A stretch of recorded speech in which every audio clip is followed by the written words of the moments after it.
রাতে রাজধানীতে পুলিশ কম থাকায় অনিরাপদ হয়ে ওঠে মানুষের চলাচল, বাড়ে চুরি ছিনতাইয়ের মতো ঘটনা। রাতে আইন শৃঙ্খলা বাহিনীর তৎপরতা আরও বাড়ানোর দিকে নজর দেওয়ার কথা বলছেন সাধারণ মানুষ। মফিউর রহমানের রিপোর্ট।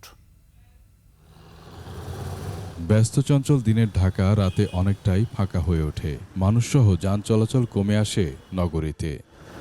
তবু অনেককেই বিভিন্ন প্রয়োজনে চলাচল করতে হয় মোহময় নগরীর রাস্তায়। ছোট বড় যানবাহনের পাশাপাশি চলে পণ্য বোঝাই ট্রাক।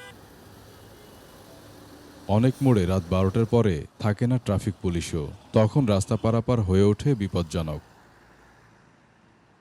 পাঠাও, উবার, সিএনজি কিংবা গাড়ি, সব যানবাহনের চালকরা বলছেন পুলিশ না থাকায় চুরি ছিনতাই বাড়াসহ অনিরাপদ হয়ে ওঠে রাতের চলাচল।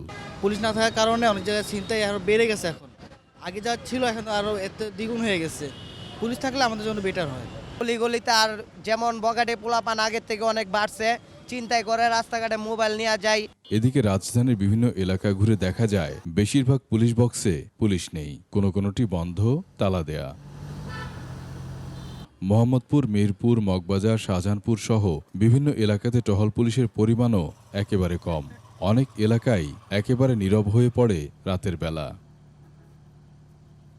এসব এলাকার বাসিন্দারা বলছেন পুলিশ ছাড়া অপরাধ বেড়েছে পাড়া মহল্লাগুলোতেও। পুলিশ ছাড়া তো অনিরাপদ মনে হবেই।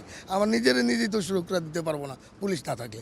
আসলে আমরা যদি পুলিশ থাকে তাহলে তো পুলিশের কাছে হেল্প চাইতে পারবো আশেপাশে থাকলেও।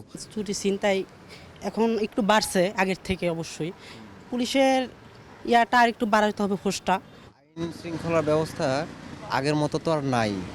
এখন আইন শৃঙ্খলা ব্যবস্থাটা হয়ে গেছে এলোমেলো হওয়ার কারণে বিভিন্ন রকমের ছিনতাই, রাজানি, তারপরে বিভিন্ন ধরনের হয়রানি এগুলো বেড়ে গেছে। রাতের অপরাধ কমিয়ে আনতে আরও পুলিশ মোতায়েনের দাবি রাজধানীবাসীর। মফিউর রহমান, 21 টেলিভিশন, ঢাকা।